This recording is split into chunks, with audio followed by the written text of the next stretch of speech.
Examples of dialectics. Abstracted compilation by Tse-Tung, 1959. Source: Long-lived Tse-Tung thought. The Red Guard publication. 1. To understand analysis is to understand dialectics. To understand analysis is to understand dialectics. Lenin said dialectics could be summed up as the doctrine of the unity of opposites. Such being the case, the core of dialectics can be grasped immediately. But it is necessary to explain and develop this doctrine. The unity of opposites is conditional, temporary, transitional, relative and mutually exclusive. On the other hand, the struggle of opposites is absolute, just as development and movement are absolute. Therefore, balance is temporary and can be disrupted, and it is our responsibility to acquire balance more steadily with each passing day. As far as a person of ability is concerned, it does not depend upon whether or not he could have prevented the Hungarian and Polish incidents from arising, but upon whether or not after the incidents had arisen he had the ways and means to resolve the problems. 2. Dialectics is too present to methods for comparison in everything. The integration of the universal truth of Marxism-Leninism and the specific practice of China is materialism. Both are the unity of opposites, which is dialectics. Why insist on arguing? It is simply to avoid discussing dialectics. The Soviet Union has its own way of doing things. The Soviet experiences are one side and China's practice is also one side. This is the unity of opposites. The Soviet Union should pick the good ones from among its experiences and follow them, pick the bad ones and discard them. To isolate the Soviet experiences and not integrate them with the Chinese practice is not to pick the good experiences and follow them.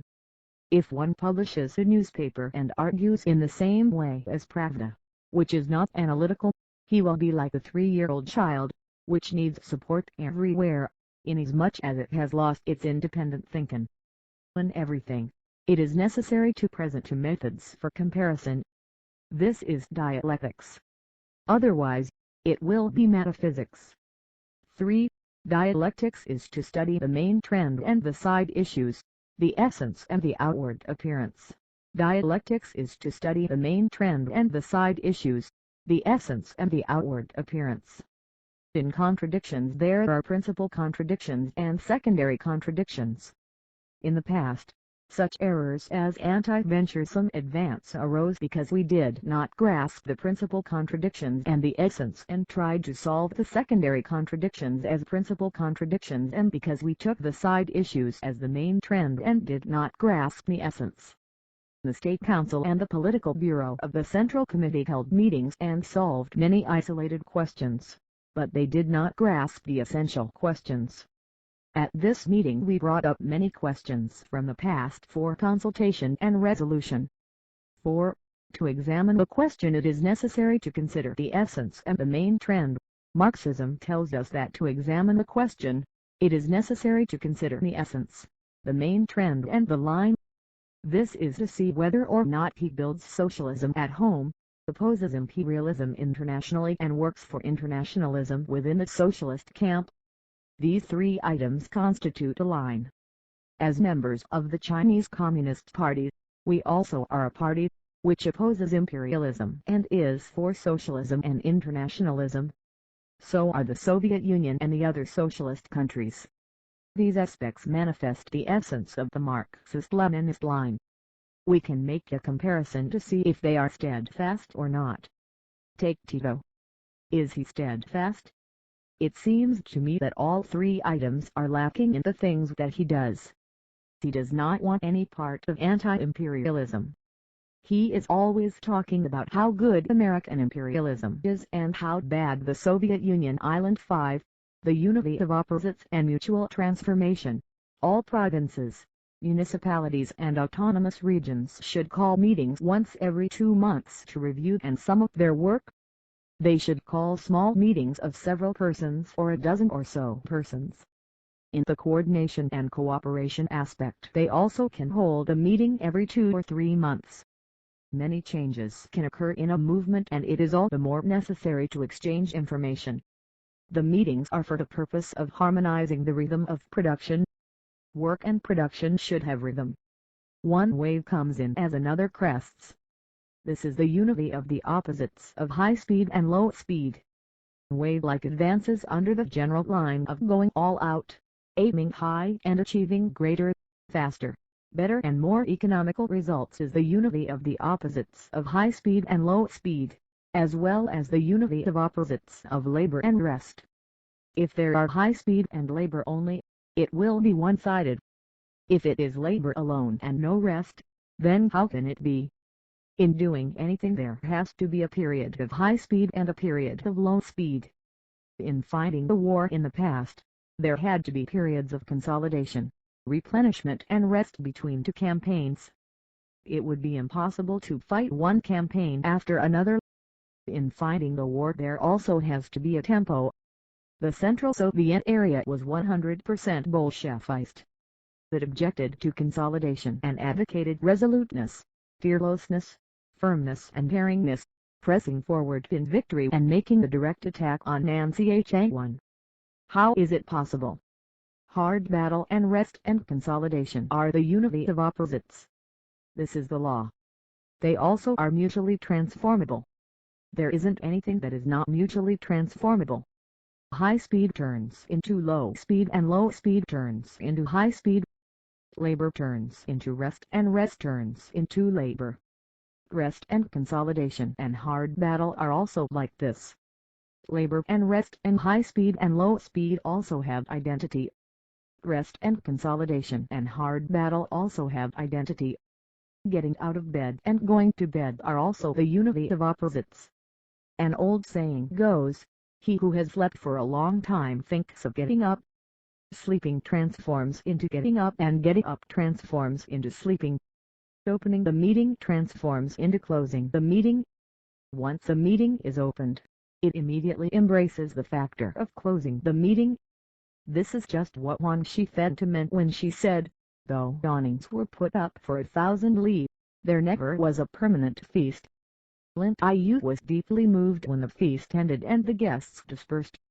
This was metaphysics. It was from ignorance of the objective laws that when there is a gathering there must be separation.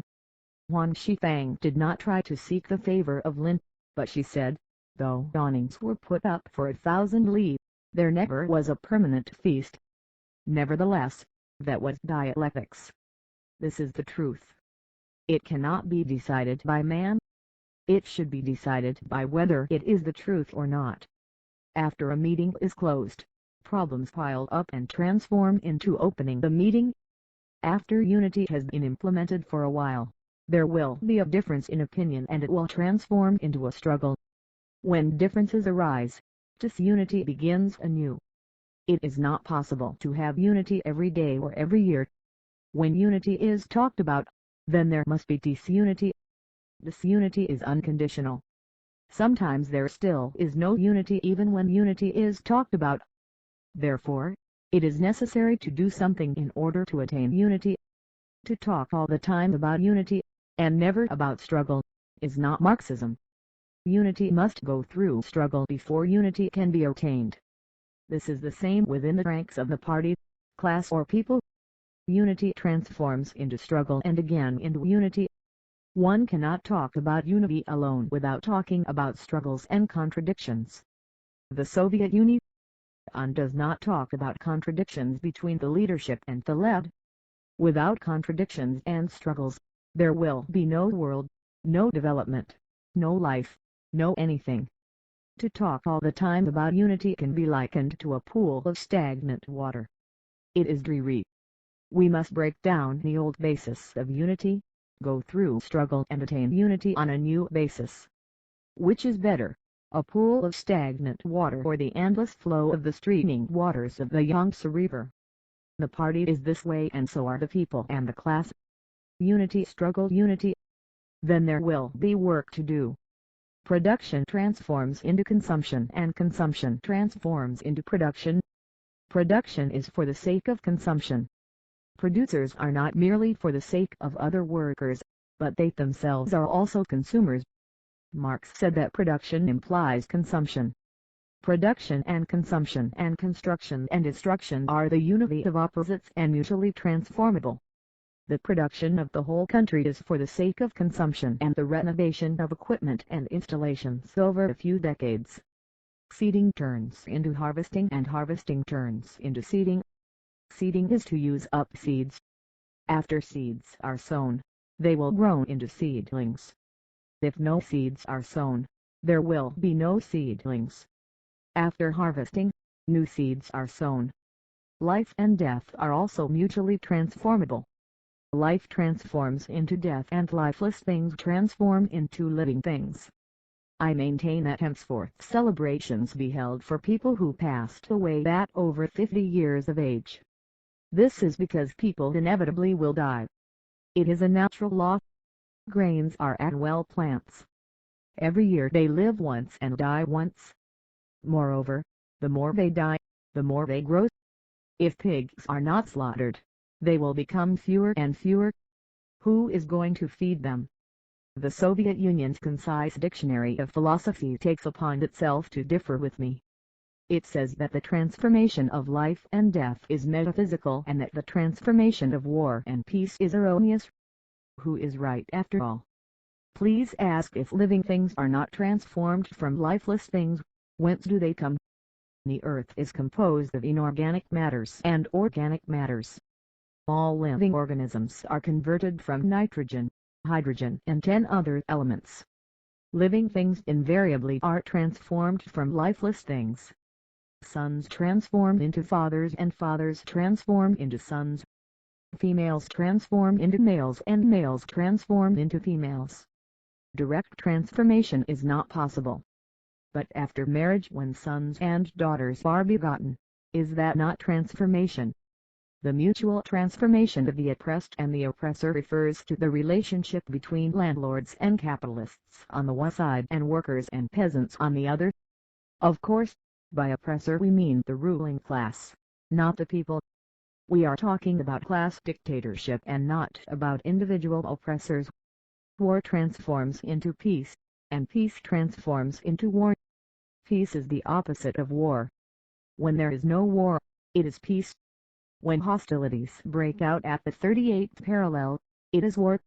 Once war stops, it is peace again. Military affairs are a special kind of politics. War is an extension of politics. Politics is also a kind of war. At any rate, quantity transforms into quality and quality transforms into quantity. Dogmatism is intense in Europe. Since the Soviet Union has some shortcomings, transformation is absolutely necessary. Likewise, if we do not make good, we also will transform. If at that time our industry becomes the first in the world, we will possibly be cocky and become rigid in our thinking. Infinite transforms into finite, and finite transforms into infinite. Ancient dialectics transforms into medieval metaphysics and medieval metaphysics transforms into modern dialectics. The universe is transformable. So is society. Capitalism transforms into socialism and then communism. Communism also will transform itself. It also has a beginning and an end. To be sure, it will be divided into stages.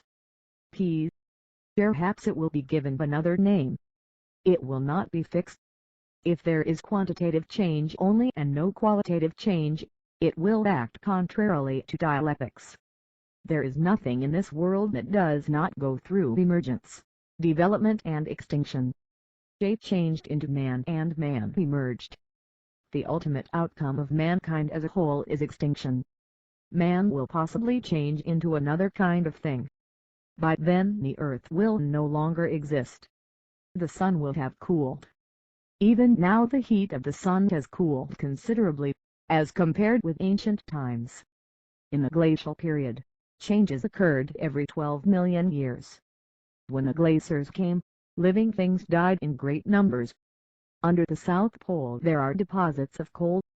Thus it can be seen that it was very hot there in ancient times.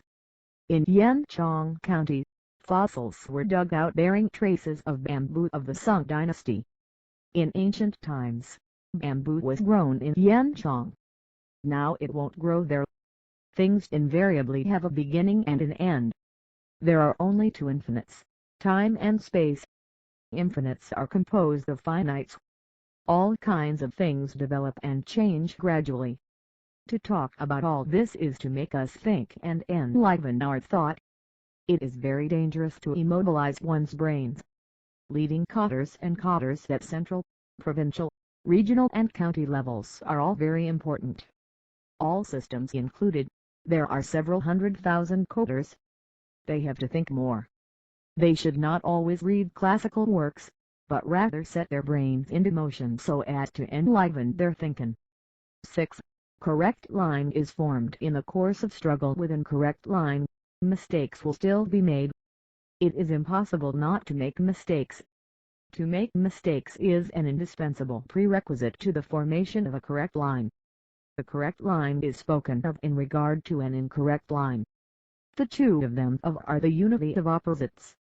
The correct line is formed in the course of struggle with an incorrect line.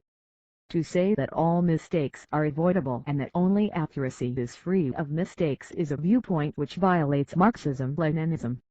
The question is making fewer mistakes or making smaller mistakes. Accuracy and inaccuracy are the unity of opposites. The two-point theory is correct, while the single-point theory is incorrect. Historically, there is no such fact as only accuracy being free of mistakes. It is merely to deny the unity of opposites. This viewpoint is metaphysical. If there were only men and no women, or denied the existence of women, what would we do? It is possible to strive for making the least mistakes. Making fewer mistakes can be, and should be, done. Both Marx and Lenin were able to do it. 7. Things will invariably head toward their opposites. Things will invariably head toward their opposites. The dialectics of Greece, the metaphysics of the Middle Ages, and the Renaissance. It was a negation of negation. China was also like this. The contention of 100 schools of thought in the period of warring states was dialectics, and the classical learning of the feudal times was metaphysics. Now we have returned to talking about dialectics, is it not? Comrade Van Wenland, you are well acquainted with this. The way I look at it is that after 15 years, our tail will definitely be wagging in the air. Of course, because things will head toward their opposites, I cannot but exert my utmost efforts. Even if big nation chauvinism emerges in the future, it will also head toward its opposite. If there is one correct thing that will substitute for big nation chauvinism, what is there to fear? It is not possible for all socialist countries to become chauvinistic. Lenin's dialectics, Stalin's metaphysics, and present-day dialectics. All this is also a negation of negation. 8. There is tension and there are relaxation and consolidation. There is tension and there are relaxation and consolidation. It won't do to have continual tension. There ought to be tension and relaxation. Overworking is no good. Overstraining won't do. Red and expert schools are being organized extensively in Hubei and Hunan provinces. This is very good. But everything is too intense. People doze off in class. Teachers are also tired, but they don't dare to doze off. We must be both fast and slow. If there were tension without relaxation, even Emperors Wen and Wu of Zhou dynasty would not have been able to continue for long. If there were relaxation without tension, Wen and Wu also would not have been able to continue for long. Both Emperor Wen and Emperor Wu were saints. But still, they would not have been able to do it. There is tension and there is relaxation. There is unity and there is struggle. It won't do to have unity only and no struggle. We must struggle against the doubting Thomases and those who advocate settling accounts after the fall, but our purpose in so doing is for unity. What AQ feels most deeply about is that he has been refused permission to make revolution. It is not good to criticize him persistently and not help him to reform. Firstly, struggle. Secondly, assist. We must be good-hearted. It is bad not to have a good heart or to beget an evil desire, which is nothing more than down with you and let me take over. Is it better to have one man too many or one man too few? To have a few more people is better. We must bring all positive factors into play. 9. Transformation of opposites. China has an advantage. It is poor and blank. This also has a dual character. Being poor means revolution is necessary. It is not good to have only limited knowledge, but it is comparable to a sheet of white paper. One side has been written on. There is not much more writing to be done. The other side has not been written on. It is blank.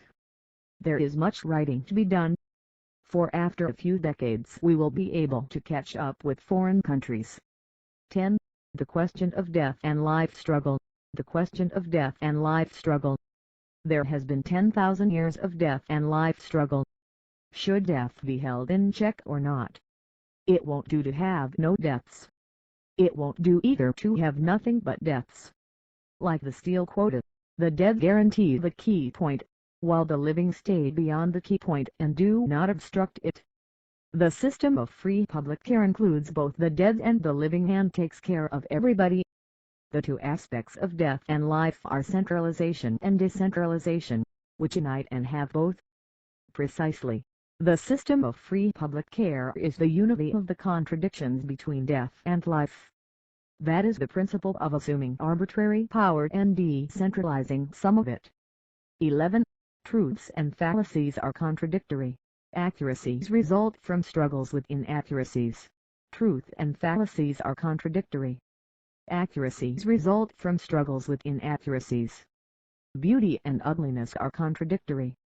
If there are no good people, there will be no bad people. If there are no bad people, there will be no good people.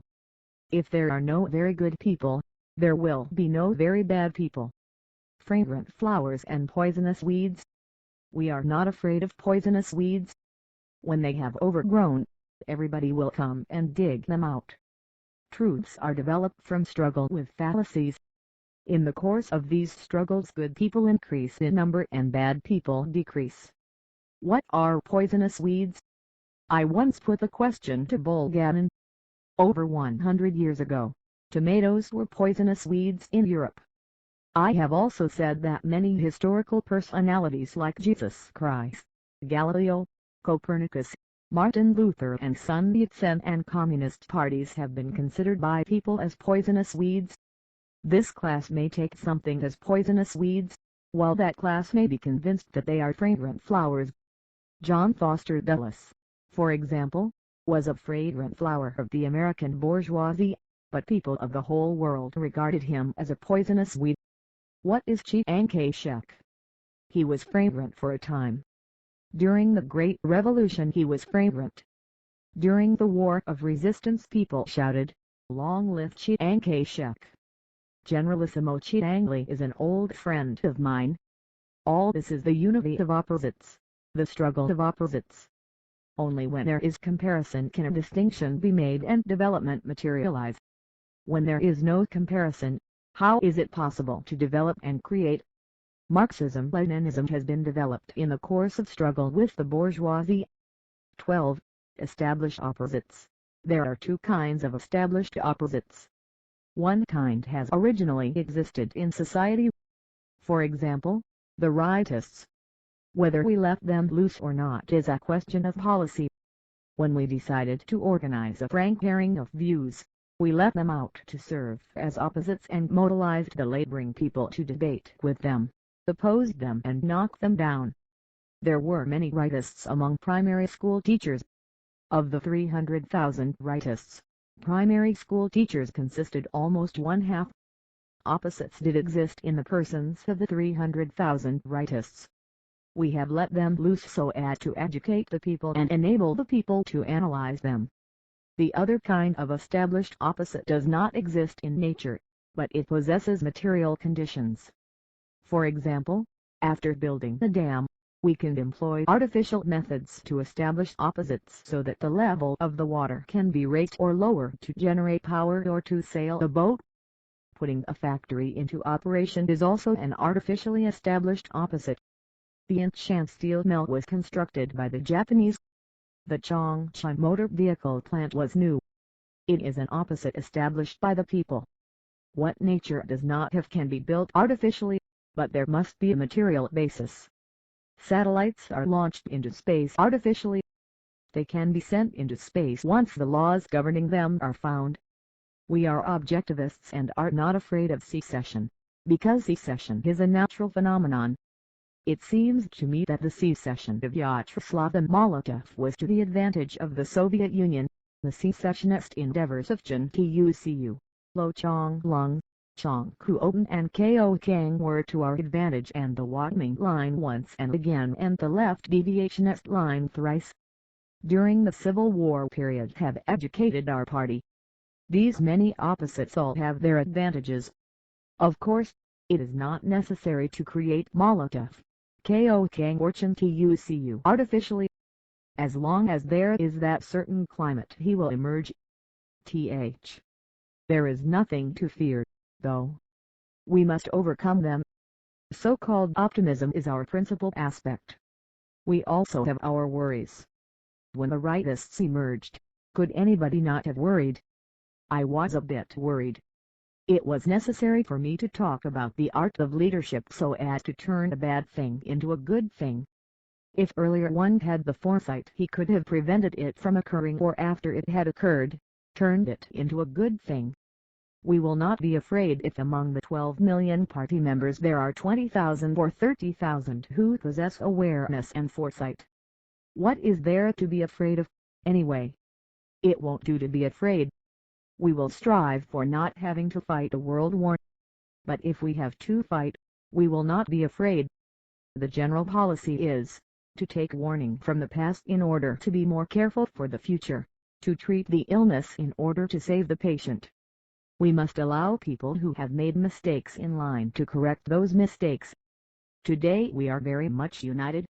Everything is calm. All is well in the center and locally. We have now resolved the anti-venturesome advance problem and attain new unity on a new basis. 13. To establish opposites is very important. The initiative of the masses exists subjectively. It is very important to establish opposites. If we allow the rightists to turn loose or speak up, it is according to plan. We do this in order to establish opposites. After the rectification campaign, some comrades overlooked rectification and remolding and laid stress on big character wall newspaper and the two anti-movement against waste and conservatism for the purpose of establishing opposites. So-called opposites can only be established if they are things which exist objectively. Things which do not exist objectively cannot be established as opposites. 14. Listen to the opinions of opposites. To respect materialist dialectics is to encourage debate. We must listen to the opinions of opposites, raise questions and expose the opposites. 15. Study questions of dialectics. I don't know which comrade brought up at the Chungchow conference the question of big collective and small freedom. Anyway, it is very good. If it were big freedom and small collective, John Foster Dulles, Juan Yen Pdi and Uri Gent would have welcomed it. We have to grasp production and livelihood as well. This is the unity of opposites. To walk on two legs is also the unity of opposites. All this belongs to the domain of dialectics. Karl Marx's theory concerning materialist dialectics made great progress in our country in 1958. For example, under the prerequisite of giving priority to the development of heavy industry, we have carried out the simultaneous development of industry and agriculture, of heavy industry and light industry, of national industries and local industries, of big, medium and small-sized enterprises, of small indigenous groups and large modern groups, and of indigenous and modern methods. Then there is the system of administration, central unified leadership and local level two-level administration. Authority must be distributed among all places from the central government down through provinces, regions, counties, and communes to production teams. It is not beneficial to give them no authority at all. These several conceptions have been affirmed in our party, and this is very good. Small indigenous groups and large modern groups are also being promoted simultaneously. There still are medium modern groups. are Tangshan and Lin Yun Kang, for example, not medium-sized. Are there small modern groups? Yes, there are. Besides, there are modern indigenous integrated groups. In a word, this is very complicated. Some countries in the socialist camp will consider these things as illegitimate and not permissible. We permit them. In a country such as ours, which is poor in the extreme, it is very well to organize some small indigenous groups. It will be too monotonous to concentrate on organizing large modern groups. In agriculture, it is also very complicated. There are high yields and low yields. High and low yields exist simultaneously. The policy of three-thirds system now being implemented extensively in cultivation was a creation of the masses. It was grasped by the Untitled Conference, which set forth 1/3 of the land for growing foodstuffs, 1/3 of the land for lying idle, and 1/3 of the land for growing trees. It is possible that this will be the trend of agricultural development. The Untitled Conference also came out with an 8-point charter for agriculture, irrigation, fertilizer, soil improvement, seeds, close planting, crop protection, reform of farm tools and field management. Irrigation means water. Man can't do without water. Likewise, plants can't do without water. With regard to social systems, there are in the socialist stage two kinds of ownership which exist side by side and are the unity of opposites. Collective ownership contains the factors of communist ownership by all the people. Yu Qin recently said that China is correct in presenting the viewpoint that collective ownership contains the communist factors and that the Soviet Union's collective ownership and ownership by all the people also contain the communist factors. Capitalist society does not permit organizing the mode of production of the socialist collective, but the communist factors should be allowed to grow in socialist enterprises under the leadership of communist parties. Stalin was wrong in rendering absolute the three kinds of ownership, namely collective ownership, socialist ownership by all the people and communist ownership by all the people, and describing them as distinctly separate. Will the above constitute the development of dialectics or not? The Chungchow Conference put forth the slogans, Big Collective and Small Freedom, and Grasp Production and Grasp Livelihood. This is an extension of dialectics. The Wuchang Conference brought up the question of combining enthusiasm with scientific analysis. In mapping out a plan, which can be blowing hot and cold, one needs to have not only great determination and zeal, but also considerable scientific analysis. Of course, it will not be possible for this resolution to resolve all our problems. It seems that it is better to delay proclamation of this resolution for a while. We will issue only a communiqué for now. Next year, in March, we will make public the resolution at the National People's Congress. In this way it will be consistent with our determination and zeal on the whole. It will avoid certain impractical notions conceived as a result of the Great Leap Forward in 1958. It will be more authoritative and more analytical scientifically. For a time I was in favor of producing 30 million tons of steel next year. Upon arrival in Wuchang, I thought it was not such a wonderful idea after all.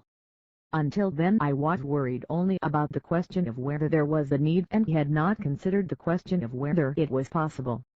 Later, I took the question of possibility into account. This year the output of 10.7 million tons has already been a great strain on us.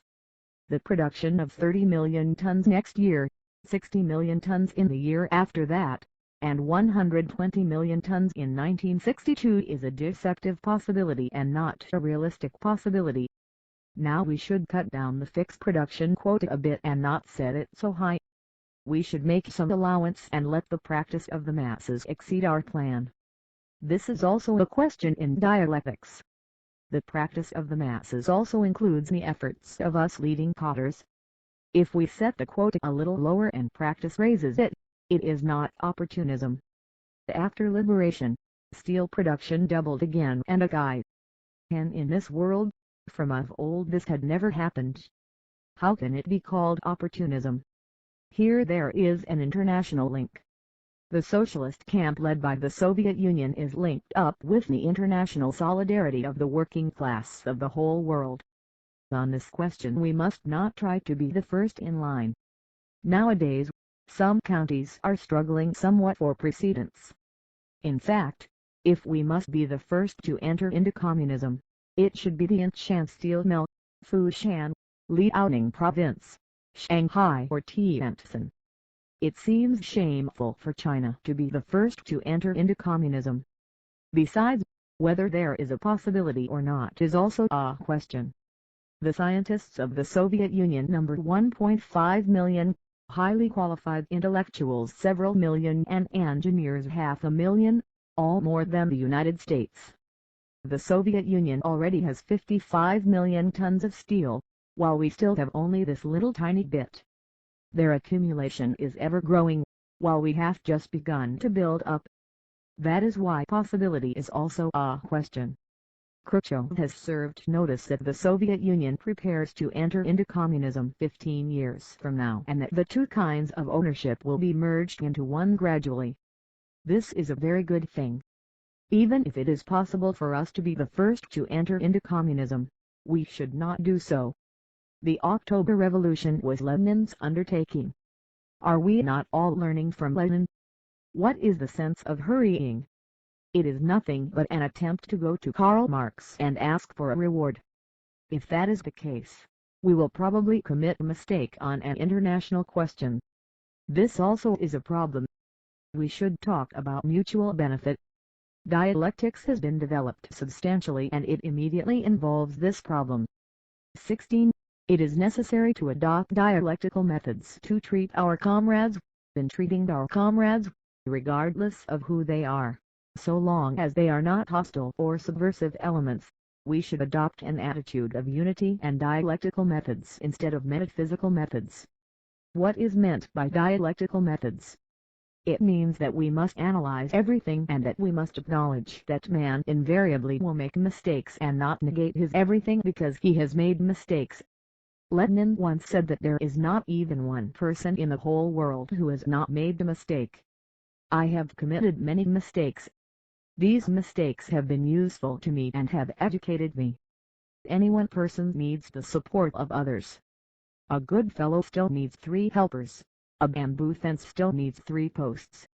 This is a Chinese proverb. Another Chinese proverb has this to say, although the water lily is well and good, it still needs green leaves to lend support. You, Khrushchev, although your water lily is well and good, it still needs green leaves to lend support. XXX, my water lily isn't well and good, it needs green leaves to give support all the more. We in China have yet another proverb, which goes something like this. 3 cobblers with their wits combined can equal Chu Ko Yang, the mastermind 3. We are dealing with collective leadership. Alone Chu Ko Yang just isn't complete and will always have shortcomings. To me it seems an ill-advised attitude to call oneself omniscient and almighty like God. Therefore, what attitude should we adopt toward comrades who have committed mistakes? We should be analytical and adopt dialectical methods and not metaphysical methods. Our party had previously bogged down in metaphysics, dogmatism, by completely destroying those people whom it did not like. As time passed, we criticized dogmatism and learned dialectics bit by bit. The basic viewpoint of dialectics is the unity of opposites. After acknowledging this viewpoint, what are we to do with a comrade who has made mistakes? Firstly, we will conduct the struggle to criticize thoroughly and eradicate completely his erroneous ideology.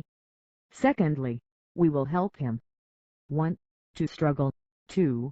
To help. Starting from this, we will help him to correct his mistakes so that he will have a way out. It will be different to treat another type of people. People like Tito and China's Onchan Tucu. Toward them there is no way to adopt a helpful attitude, because they are beyond remedy. People like Hitler, Chiang Kai-shek and the Tsars are also incorrigible and there is nothing to do but knock them down.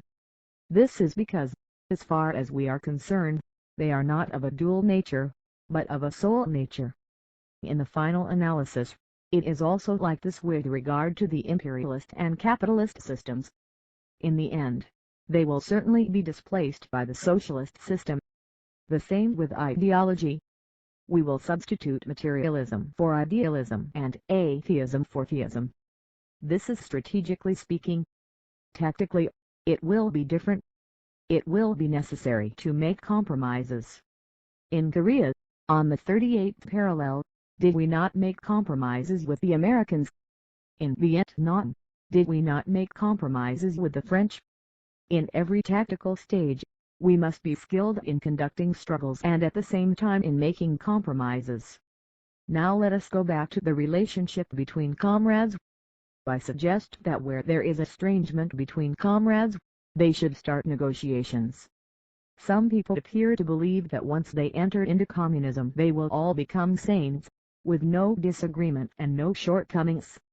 When one cannot make analysis, that is to say when he is like an iron plate adjusted to uniformity, there is no need for negotiations.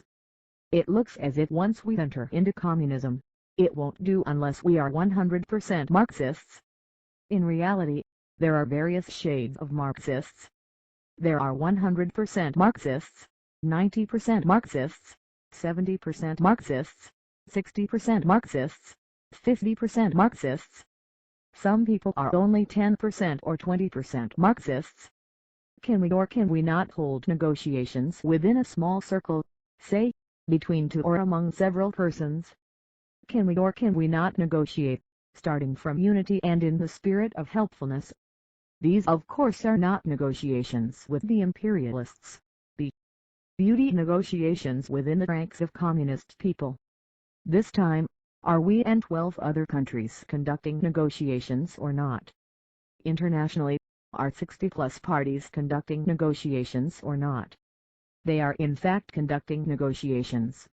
This is to say that under the principle of not prejudicing Marxism-Leninism, we should accept some of the acceptable opinions of others and discard some of the discardable opinions of our own. In this way we will have two hands. With one hand we will struggle against a comrade who has made mistakes, and with the other hand we will talk about unity with him. Struggle is for the purpose of standing resolutely for the tenets of Marxism-Leninism. This is one hand. The other hand is to talk about unity. Unity is for the purpose of giving him a way out and making compromises with him. This is called flexibility. The integration of the matter of principle and flexibility is a tenet of Marxism-Leninism. This is the unity of opposites. No matter what world, particularly a class society, of course, it is always full of contradictions. Some people say that it is possible to find contradictions in a socialist society. To me it seems this interpretation is incorrect. One cannot say, find contradictions, when the world is full of them. Nowhere do contradictions exist. No person cannot be analyzed. If a person is regarded as unanalyzable, then it is metaphysics. You look at the inside of an atomic bomb. It too is full of contradictions and unities of contradictions. There is the unity of the two opposites of atomic nucleus and electrons. Inside the nucleus there are the opposites of neutrons and protons. Inside a proton there are protons and antiprotons, and inside a neutron there are neutrons and antineutrons. In a nutshell, the unities of opposites are endless. Concerning the viewpoint of the unity of opposites and dialectics, we have to carry on extensive propaganda. Our dialectics should leave the circle of philosophers and go into the midst of the broad masses. I suggest that we discuss this problem in political bureau meetings and central committee plenary sessions of the Communist Party of every country and at different levels of local party committees. As a matter of fact, our branch secretary understands dialectics. When he prepares to make his report to the branch congress, he often writes down 2 points on his small notebook. The first is merits, the second defects, which is one dividing into 2. This is a universal phenomenon. This precisely is dialectics. 17. The relationship between right and wrong, within the party, or outside the party, We must distinguish between right and wrong. An important question is how to treat people who have made mistakes. The correct attitude is to allow everybody to make revolution. When he has made a mistake, it is necessary to adopt the general policy of taking warning from the past in order to be more careful for the future and treating the illness in order to save the patient, and help him to correct his mistake.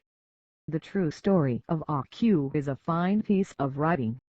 I would advise those people who have read it to reread it and those who have not read it to read it carefully. In this story, Tse-Tung wrote about a backward and unconscious peasant who feared most the criticism of others and would quarrel with anyone who criticized him. On his scalp there were ringworm scars in some places. AQ himself did not want to talk about these scars and was afraid that others would talk about them. The more he acted like this, the more people would talk. In the end, AQ would be put on the defensive. However, Tse-Tung specially wrote a chapter under the heading, Barred from the Revolution, in which Magistrate Zhao was said to have prevented AQ from making revolution. Actually, what AQ called a revolution was merely to loot a few things for himself. But Magistrate Zhao would not even let him make revolution in this way. As to comrades such as Huan Haifeng and Chang Xiuyun who have committed mistakes, some people say that we will have to see whether they reform or not. I say that it won't do just to see. We still have to help them to amend. This is to say, firstly, to see and secondly, to help. The ideology of people who have not been helped sufficiently cannot be correct.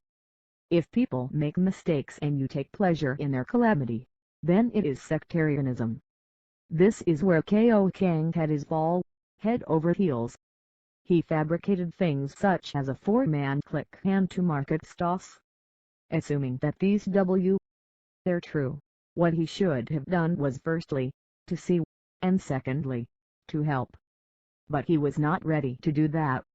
In the end, he fell down so hard he could not get up again. As far as the revolution is concerned, it is always better to have a few more people, aside from a handful who persevere in mistakes or have a share in them whenever mistakes are made. The majority of people who have committed errors can be rectified. They are exactly like people who obtained immunity after being afflicted with, say, typhoid fever. As long as they are good at drawing lessons from mistakes in the future. On the contrary, people who have never made mistakes are especially prone to them, because they are too cocky. We must take note that if one excessively rectifies people who have committed mistakes, it often ends up having himself rectified. If we sincerely treat people who have made mistakes, we can gain popular support and solidarity with the people. Whether a hostile attitude or a helpful attitude is adopted and the treatment of comrades who have made mistakes will be a criterion by which to distinguish the good-hearted from the black-hearted people. The general policy of treating the illness in order to save the patient is the general policy, uniting the whole party. We must hold fast to this general policy. 18. The question of 10 fingers. It is permissible to arouse emotions, but not to give vent to them. Sometimes, due to inexperience, we cause the masses to suffer setbacks for a time. Mistakes occurred on a number of questions. Examples. There were people who said too many cooperatives had been organized and wanted to chop off 10,000 of them. The two-wheeled double-share plow was given a bad name in the South. Now take the lewd poetry of the lecherous man for instance. Sung Yu attacked one point and came up short of the rest. The method is not good. But it was with this method that the rightists attacked us. The person has 10 fingers. If a boil appears on one of them, he will have to ask a doctor to treat it. He cannot chop it off. The other 9 fingers are still good. Frequently, when people see that one finger is injured, they will say all 10 fingers are defective. The rightists have attacked us in this way. However, good people sometimes also look at it the same way, and there are such people in the Communist Party. Be they members of the Communist Party or Democratic parties or business circles, or be they highly qualified intellectuals, the majority of people can make progress. Even the rightists, the majority of them can become good again. If you don't believe in the majority, then you have lost confidence. And it is not good to lose confidence in the cause of the people. Today, 70% to 80% of the university students come from families of the exploiting class. But rightists constitute only 2% to 3% of these students. Aside from individual cases, these students will not be expelled from school. By employing such a policy, we can reform them. 19. The question of 9 fingers and 1 finger. Our comrades often are confused by their 10 fingers. Whenever something goes wrong, they will forget the 10 fingers. When shortcomings appear within the ranks of the laboring people, it is a question of 9 fingers and 1 finger. When our comrades make mistakes, it is also like this. Here I am not talking about Tse-Tung, Tse-Tung, P and XX, Ch Tse and Li Feng. Comrade Wu Qiqi made a very fine speech. Why did the Anhui provincial delegation not talk about Tse-Tung in its speech? The Chekiang provincial delegation did talk about Shawenhan, but not enough. They should offer their valuable opinions and let everybody share their experience and knowledge. Why did they not talk about these people? These people are not a question of 1 finger and 9 fingers. Shawenhan is a man with 10 black fingers. So is Chen Tse. Tse-Tung has 9 black fingers, only one of his fingers is clean. Comrades who have made mistakes and to whom I have referred as people with 9 and 1 fingers, wavered in stormy times, but are now seeing clearly. I do not mean these people. We should unite with activists at various levels and protect them and persist in protecting them. Although they have made mistakes, they are activists. They were afraid of blaming themselves during the full and frank airing of views. If we insist on shielding them, then everything will be all right. Their mistakes are only 1/10. In the rectification campaign we should persist in protecting these cotters. The question of protecting the cotters is mentioned in the documents of the Tse-Tung Conference. As in the past, contradictions within the ranks of the laboring people are by and large a relationship between 9 fingers and 1 finger, individual cases excepted. Of the bourgeois middle-of-the-roaders, those in dead center are bourgeois things with 5 and 5 fingers. Those left of center are bourgeois things with 6 to 7 good fingers, and those right of center are bourgeois things with 6 to 7 black fingers. They have opposed the ideology of the people for so long that they cannot wash themselves clean all at once and need cleansing over and over again. Bourgeois ideology will still seek restoration. There will be no big restoration, but small restoration is quite likely. Lo XX said that counter-revolutionary restoration would still come and mentioned the mass line. He spoke well.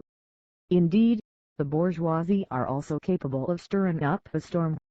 Some of our comrades will still waver in the face of a grade 12 typhoon. The moment unrest sets in, restoration will follow.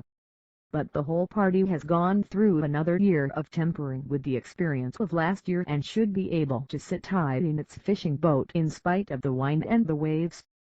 During the Polish and Hungarian incidents we did not have any problem. And although last year's storm was so big, our boat did not capsize. Some people say that our editorial entitled "Why Is This?" was written a bit too soon. It wasn't too soon. If we had waited longer, some of the leftists would have rotted. As a matter of fact, after December last year, we still exposed among the primary school teachers over 100,000 rightists, who constituted 1/2 of the 300,000 rightists all over the country. They were then making frenzied attacks on us. Didn't somebody say that after Chong and Lo delimited the rightists clearly, they would not attack us anymore? They attacked just the same. As long as the temperature reaches a certain degree, these things will be let out in the same old manner. Don't forget 9 fingers and 1 finger. We precisely forgot this question during the anti-venturesome advance movement of 1956. We must not look at a problem in its essence. We should draw a lesson from it. 20. The question of 10 fingers. The question of 10 fingers. Man has 10 fingers. We must enjoin the cotters to be good at learning how to distinguish 9 fingers from 1 finger, or the majority of fingers from the minority of fingers. There is a difference between 9 fingers and 1 finger. This thing looks simple, but many people don't understand it. We must publicize this viewpoint. There is a difference between general situation and local situation, between generally and individually, and between main trend and side issues. We must be mindful of grasping the main trend. If we grasp the wrong thing, we will certainly fall head over heels. It is a question of recognition and question of logic as well. We say 1 finger and 9 fingers, because it is a more likely way of speaking and more in conformity with our work conditions. Unless mistakes arise in the basic line, we have always netted major achievements in our work. However, this way of speaking does not apply to some people. For example, almost all the 10 fingers of rightists, many of them ultra-rightists, have rotted. Among the students, the majority of ordinary rightists have more than 1 rotting fingers. But then not all of their fingers are rotting. That is why they still can remain in school. Attack one or several points, exaggerate as much as possible and come up short of the rest. This is a metaphysical method, which is divorced from actual conditions. It was the method used by bourgeois rightists when they launched their frenzied attacks on socialism in 1957. Historically, our party suffered great damage through the use of such a method. It was during the time when dogmatism reigned supreme. The Lee-Sand line was also like this. Revisionism or right opportunism also employed this method. The Chun-Tu line and the Watming line during the War of Resistance against Japan were like this. In 1934, Chong Kuo-ten also used this method. 21. Dialectics is to approach problems through opposites and unity, hence in a comprehensive way. Life and death, war and peace are antagonistic and contradictory. Nevertheless, there is an inner connection between them. Hence, these opposites sometimes can be united. In our approach to problems, we cannot just look at one side. We should make a comprehensive analysis in order to see through its essence. Thus, so far as judging a person is concerned, it cannot be that all at once he is all good or he is all bad with not even 1 merit. Why is our party correct? It is because we can start from objective conditions in assessing and resolving all problems. In this way it can be relatively complete and not absolute. 22. Theory of uninterrupted revolution and theory of revolution by stages. The development of cooperatives requires that progress be made in wave-like fashion, one wave succeeding another with a through in between, like a valley between 2 peaks. The leadership should trim the sails according to the wind and adapt to the circumstances. And when conditions are unfavorable, they should immediately apply the brakes. At an opportune moment they should compress the people's heads, which is a necessary thing to do when heads swell. Some people ask whether we have need of concern or of taboos and commandments. Of course, we have need. We have need of the necessary concern and the necessary taboos and commandments. Chu Pa-chi Pig's character in the Ming Dynasty novel, The Pilgrimage to the West, also has 3 taboos and 5 commandments. We have need of the necessary rest, the necessary pauses, the necessary breaking or closing of the gate. The method to be tried when people start wagging their tails in the air is to set forth new tasks for them, like the quality emulation drive we are now putting forward, so that they won't have time to feel haughty. 23. One-sidedness is of dual nature. There are 2 kinds of one-sidedness, dogmatism and opportunism revisionism. Tse-Tung has said so in an article. Dogmatists want to affirm everything and are 100% Bolshevik. Later we did some checking. After 10 years 1935 to 1945 they almost went out of existence. Dogmatists exist in China, as well as in foreign countries. To render one-sided Marxism-Leninism, they explain it from metaphysics. About work, They let you talk about the good side, but not the bad side. You can only praise, but not criticize.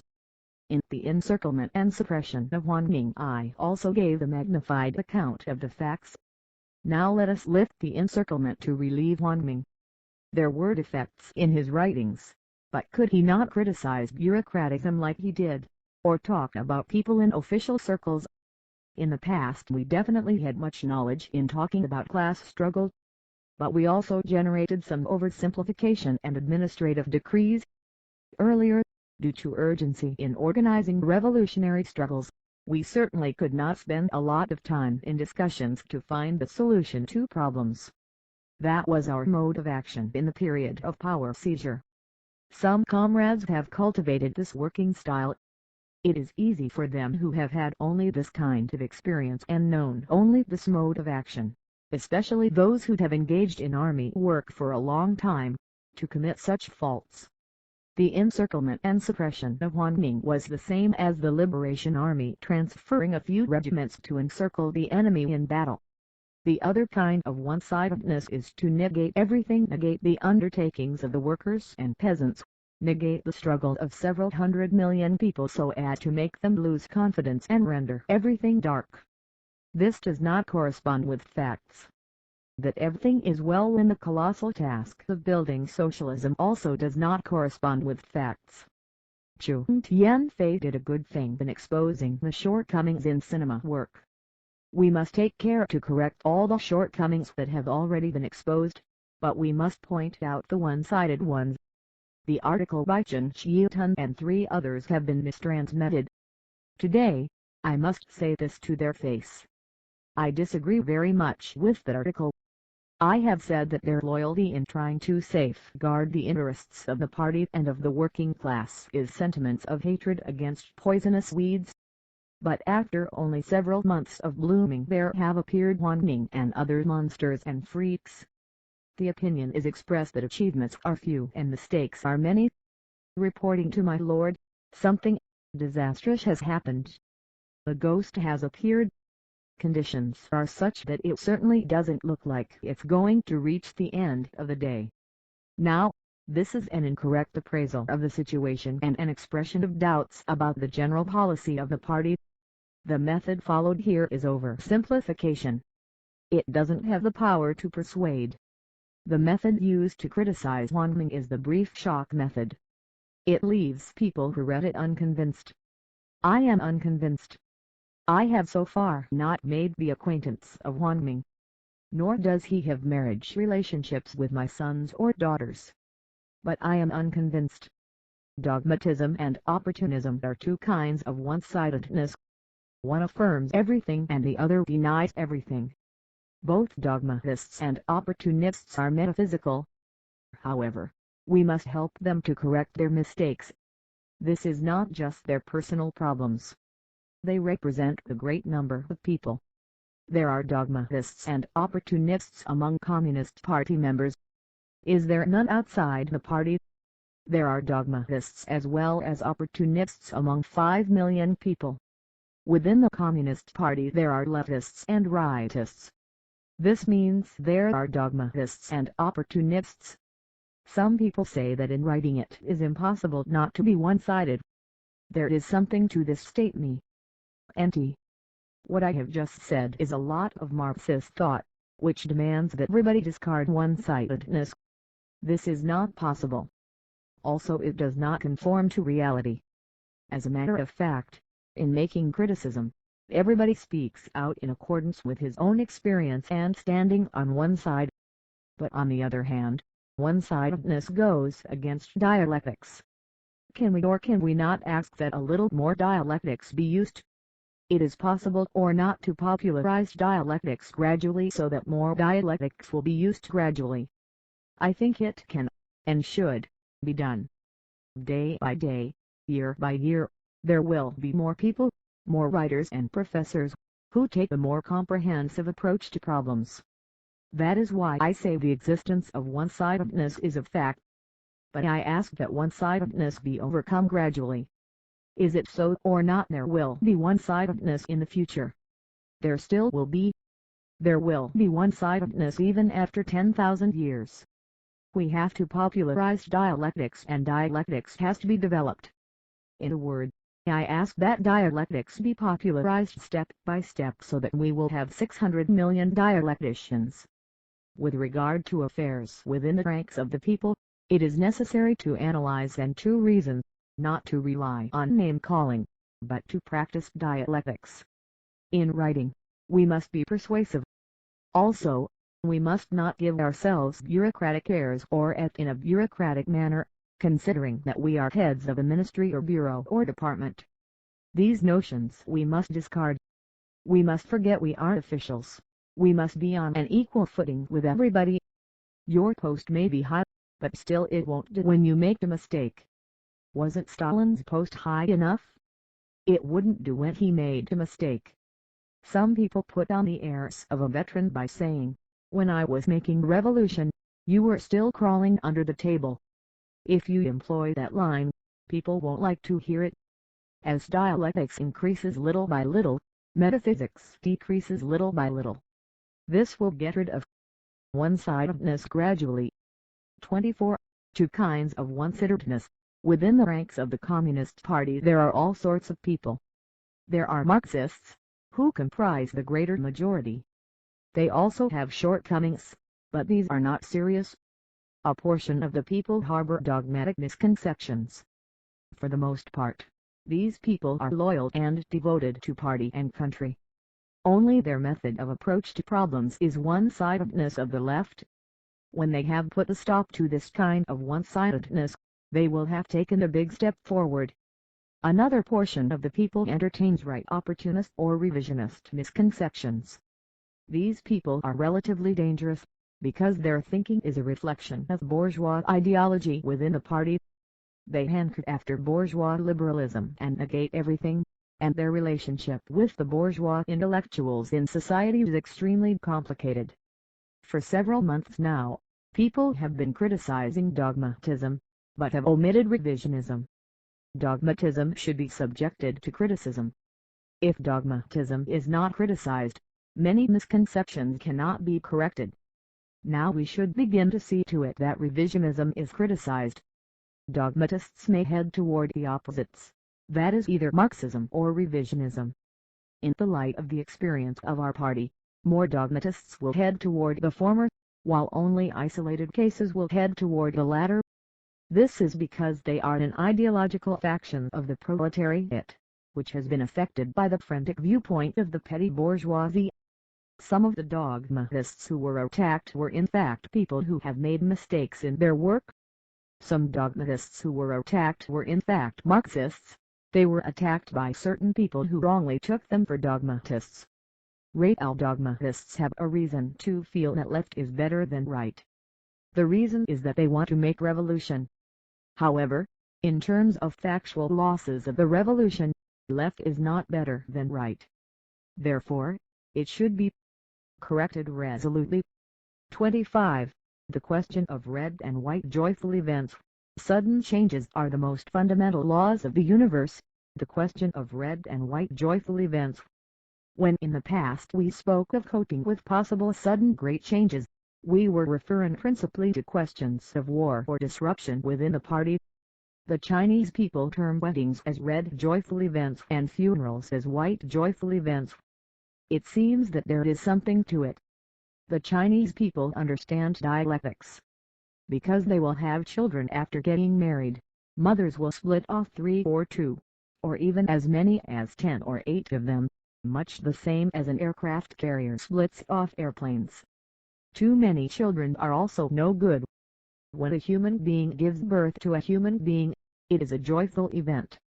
1 becomes 2, 2 becomes 4. As to death, people will cry over it and hold a funeral ceremony. It is also a joyful event. Man invariably will die. If Confucius were still alive and attending the meeting here at Tse-Tung Hall of Benevolence, he would have been over 2,000 years old. That would have been bad. Dialectically speaking, it is incorrect and metaphysical to have no deaths. When there is a disaster, it should be called a kind of natural phenomenon. Sudden changes are the most fundamental laws of the universe. Birth is a sudden change and so is death.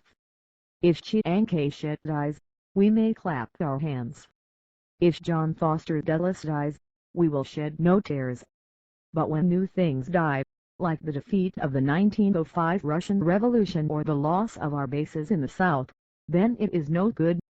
When seedlings are brought down by a storm or hail, this of course is no good, because the question of replacing the seedlings immediately arises. Our Communist Party hopes that things will. 26. Missing. 27. The question of two possibilities. The question of two possibilities. Will mess shells, nurseries and communes be able to consolidate or not? It seems that they will be able to consolidate. But we also must be prepared against some of them collapsing. Two possibilities, consolidation and collapse, exist simultaneously. If we are not prepared, we may fail utterly. Our resolution is to make it possible for them to consolidate. If some of them do not collapse, then consolidation work cannot be done well. For example, several children have died in the nurseries and several elderly people have died in the happiness homes. When happiness can no longer be found in the happiness home, in what way are they still superior? A group of mess shells also will fail if they serve their rice cold or serve rice without the dishes that go with it. To think that none of them will fail is not in agreement with reality. They fail because of mismanagement. This is very reasonable. On the whole, failure will be partial and temporary. The general trend is development and consolidation. Our party also has two possibilities. One possibility is consolidation and the other is splits.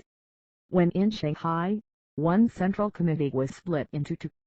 During the Long March, Chiang Kai-shek split one central committee into two. Ko Kang and Zhao Shushi represented a partial split. Partial splits are frequent. Since last year, splits have occurred within the leading groups of one half of the provinces in the country. Inside the human body, cells die off every day. From childhood on, this phenomenon occurs. Only in this way can growth be benefited. If there are no deaths, man can no longer survive. If man does not die, then that is not possible. Death can be of benefit, fertilizer can result from it. Partial splits exist every day. Total extinction is also a historical inevitability. All in all, both party and state, which have served as the tools of class struggle, must perish.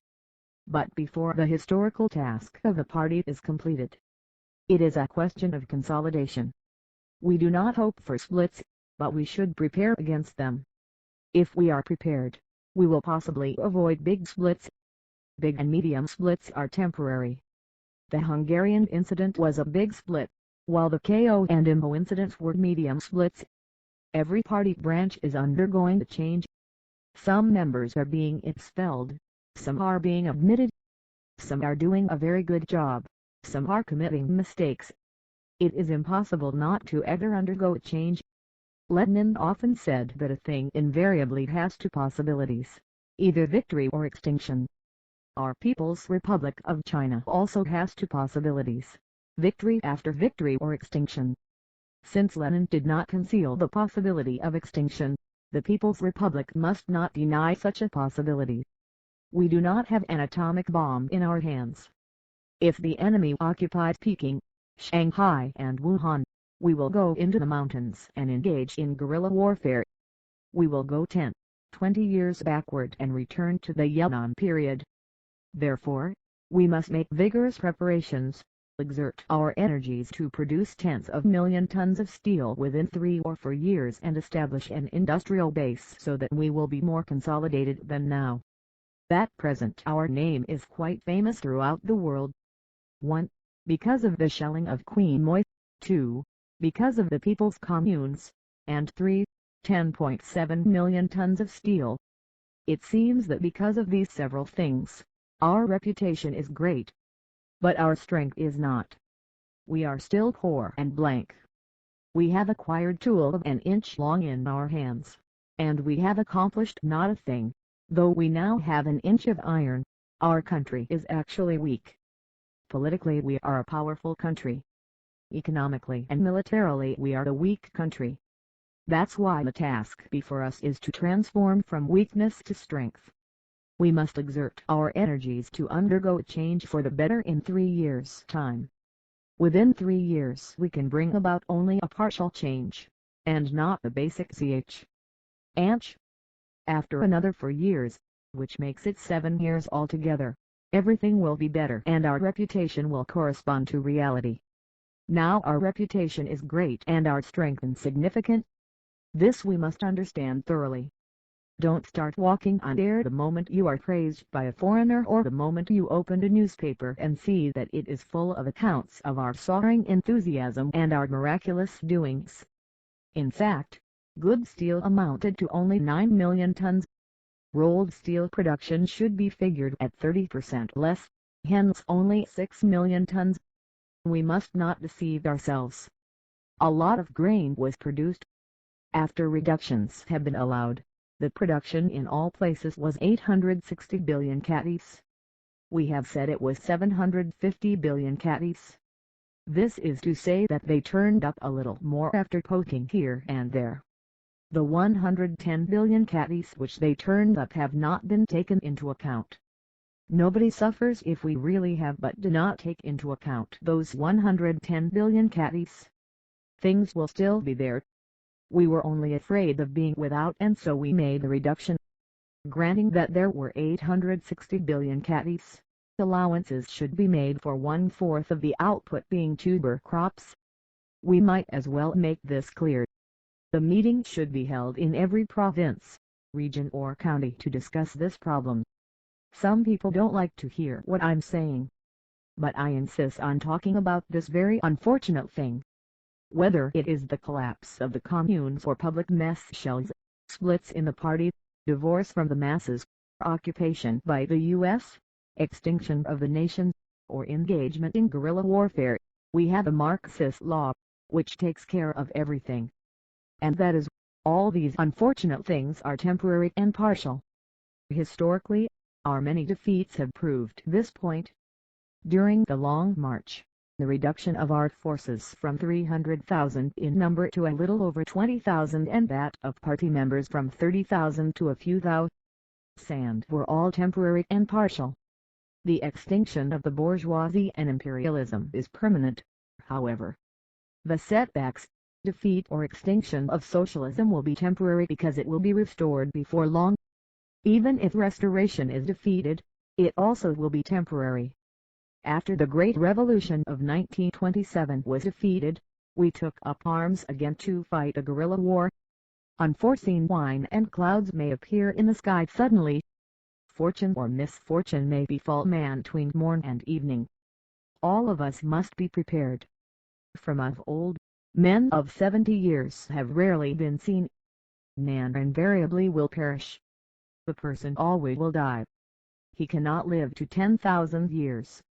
Man should prepare to set his affairs in order before he dies. This is all gloomy talk. All men will die. But mankind as a whole will grow and flourish.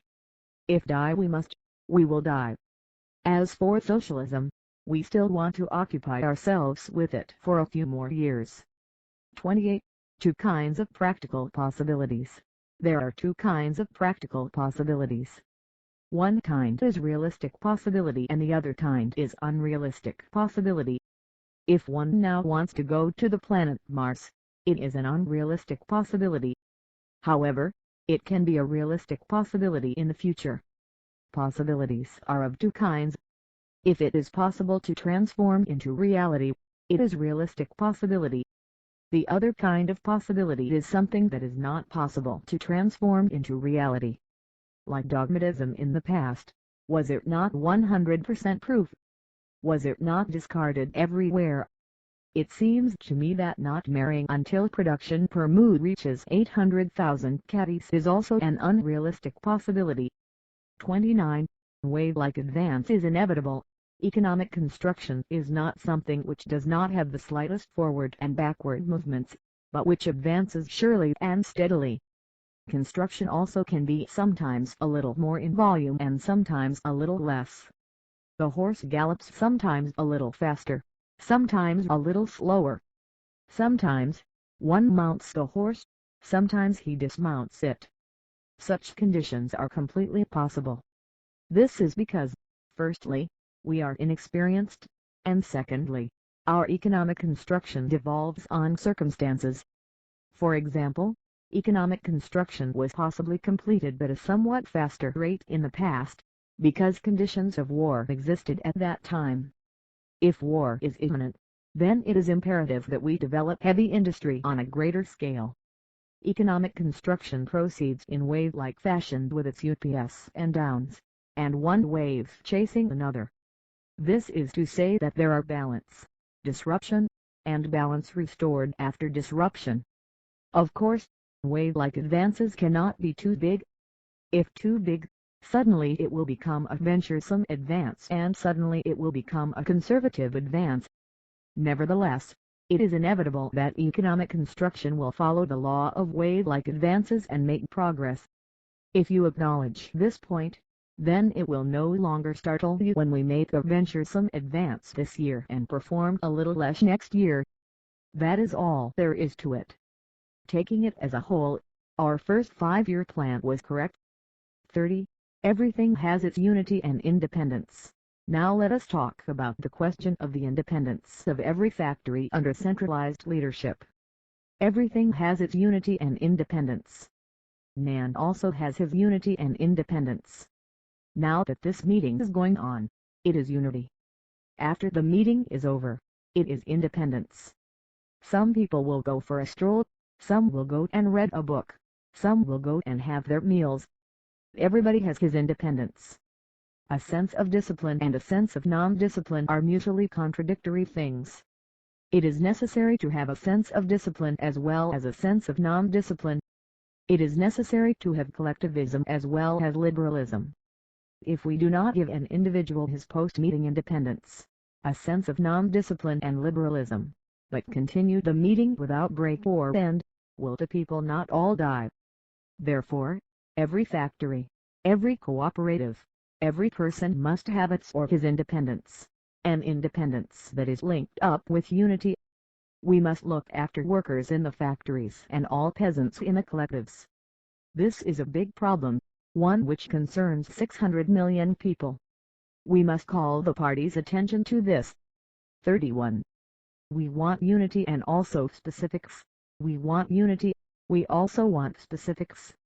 Each place must have its specifics which are suited to local conditions for the purpose of bringing local initiative into full play.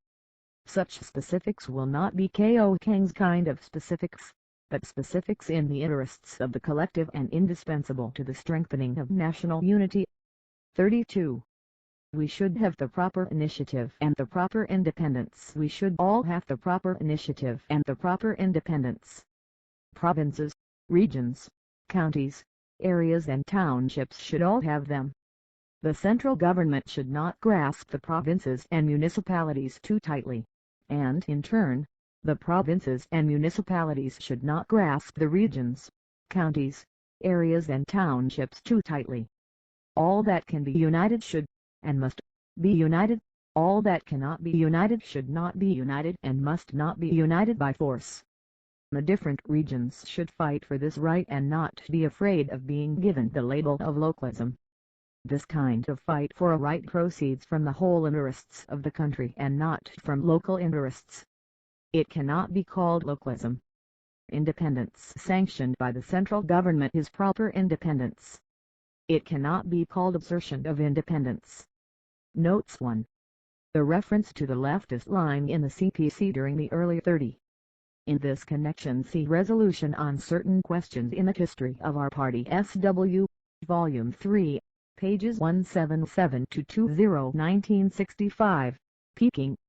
2. The character in the novel Story of the Stone. 3.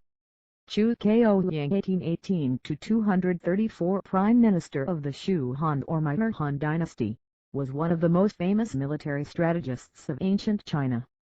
He is a central character in the Romance of the Three Kingdoms, and was, as Mao says, known throughout his career for his great prudence and foresight. Transcription by the Maoist Documentation Project. HTML revised 2004 by Marxist.org.